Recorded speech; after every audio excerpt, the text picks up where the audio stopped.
This one thing can not only empower you to set and successfully achieve meaningful goals in life, but also help develop resilience while following your dreams. I call this the two-pronged JK Rowling approach that's rooted in the science of what makes us truly happy, as well as proven by JK Rowling's journey from personal hardships to the record-breaking success of her Harry Potter series. The first part of the JK Rowling approach is grit, a nice balance between letting the goals that spark a light within us guide our choices and having clear strategies on how to overcome any challenges along the way. Because taking a realistic approach to following your dreams is a much stronger strategy. Which one do you think is more likely to succeed? Giving your best, keeping your fingers crossed that everything would go smoothly, or knowing that you are taking the best possible route to your goals and have a solution of every possible hurdle along the way? And even if you haven't, you have a clear strategy to find a solution to that problem. Which one would make you feel more confident? See? That's what grit is all about. It helps us persevere, stay the course through all the ups and downs. And if you think that's too much work, why bother? Then this might interest you. According to a study, we can control about 40% of what makes us happy. The rest 60% depends on our genes and other things that are out of our control, which means that the 40% is about the choices we make. Choices which not only make us happy right now, but also feel good about our life, satisfied with how it's turning out. In other words, doing all the things that we have to do, but being clear about why they are important for us, how they are directly or even indirectly taking us closer to what we truly want. This makes the time and energy they demand feel very well spent, creating both eudaimonic and hedonic happiness. That's what taking a realistic approach to following your dreams means. First of all, get specific about what you want, because tangible results are easier to reverse engineer, right, than vague ideas like I want to get a better job or I want to get healthier. Asking what would that look like for me helps pin down the specifics of what we really want. Following your dreams or passions means adding to eudaimonic happiness, positives overall outweighing the negatives, happy with life kind of feeling. The next step is to find out what needs to be in place, what skills you need for that goal to be possible. But do this without worrying about which of these are possible or not for you, because at this point we are just trying to get as complete a picture as possible, right? But if you're not sure of what all needs to be in place, simply think of a person who has already done that and then find out what made it possible for them. Next, it's time to get clear about where we stand right now. Which of these qualities do we already have?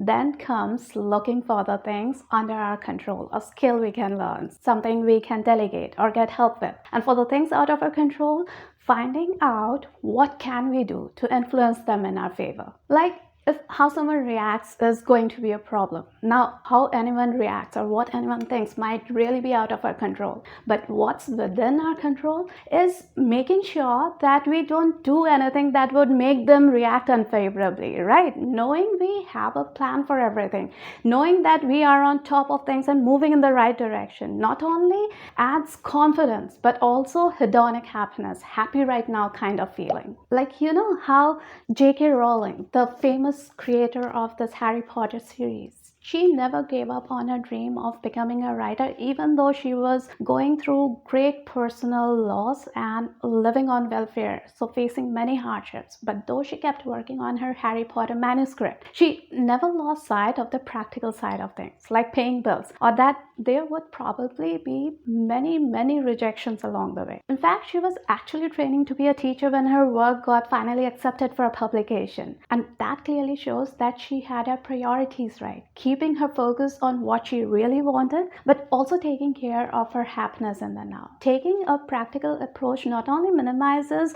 things that could distract us from our goals, but also makes sure that we are in a much better condition to stay the course. And that takes us to the second part of the JK Rowling approach, getting into the right mindset, treating every hurdle, every impossibility in our way as just another problem to be solved, whether it's what we think we are good at or not, or the resources you don't have for following your dreams, or any other unchangeable limitation, treating all these as problems to be solved instead of end of the road signs.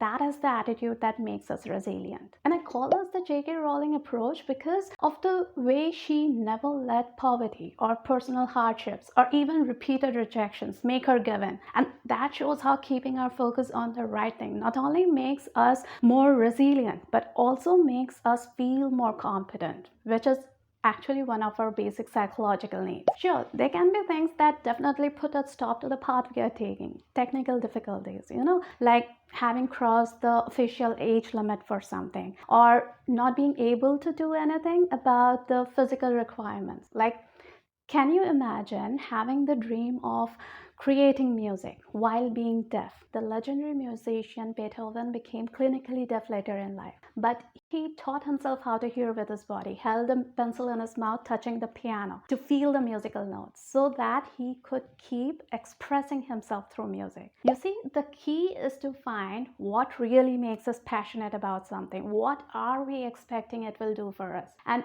once we find that, then it's simply a question of figuring out how else can we bring that into our life. But more often than not, it's the thought of not being good enough at something that holds us back. Like, I'm not skilled enough to do that, or that needs a people's person, and I don't think I'm good with speaking to big groups. When we stop taking some experience or some result or some feedback as the final word on what we can or can't do, when we start to accept the fact that it's always possible to learn and get better at something, we start to feel competent, which not only makes us more resilient, better able to bounce back from setbacks, but also happier, because happiness is all about getting our needs met, right? And as you already know, feeling competent is one of our basic psychological needs. Even the Harry Potter manuscript, it got rejected by 12 different publishers. But JK Rowling never took any of those rejections as a judgment about her skill and lose confidence in herself. She simply used the feedbacks to polish her work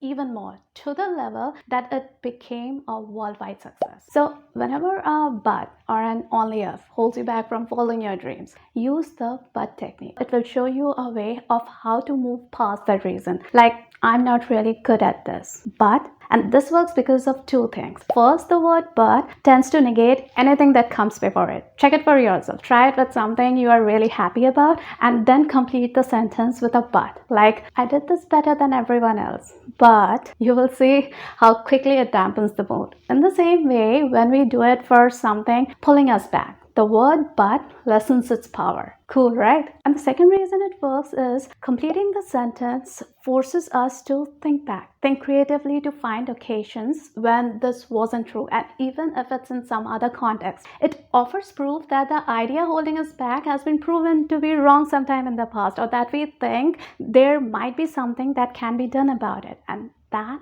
helps us grow more confident. And feeling confident makes it easier to move past the beliefs holding us back and start creating a plan of action, right? There are a whole lot of other techniques in this video over here. They will help you keep moving in the right direction, whether you are following your dreams or simply working on something that you have to do. I hope you found this video useful. Take care, and I'll meet you right over there.